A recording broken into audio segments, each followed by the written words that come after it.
Do you think there is a upside to the fact that this was captured this time? I want to start by doing something that I don't do very often, which is commending Joe Biden for actually having the guts to shoot this down. That was the right thing to do. That is absolutely what the president should have done.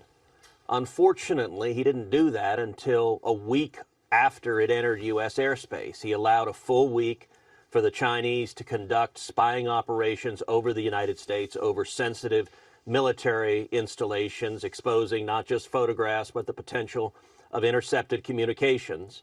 And more broadly, I think this entire episode telegraphed weakness to Xi and the Chinese government. Well, clearly there's a lot of information that still is to come out, but the president and the United States military did what they did that is, in my opinion, very just and very defensible.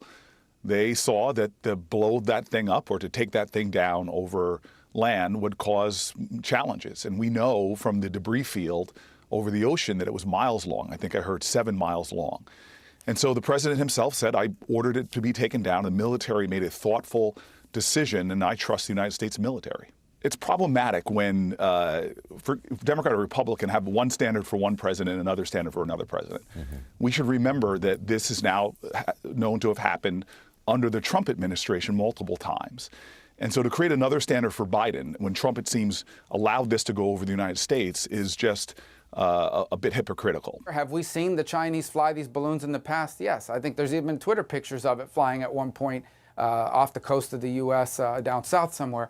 The existence of the balloons is not a mystery to people in that field. What we've never seen, what is unprecedented, and whoever the source was at the Department of Defense would have to acknowledge this, what is unprecedented is a balloon flight that entered over Idaho and flew over Montana, over all these sensitive military installations, Air Force bases, ICBM fields, right across the middle of the country. That has never happened before. That is unprecedented. That it flew briefly over some part of the U.S. or continental U.S., that's one thing. But what we saw this week, it's unprecedented. And that's why everyone's reacting the way they're reacting. Are we now in a Cold War posture with China?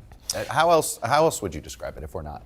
Well, I don't know that you can do a one-to-one comparison with the last Cold War, but certainly you see this kind of great power competition, and we're seeing it a lot, while this week the headlines have been dominated by this particular situation. So much of it is playing out in the economic space, and that's part of why we're making the kind of investments that we are.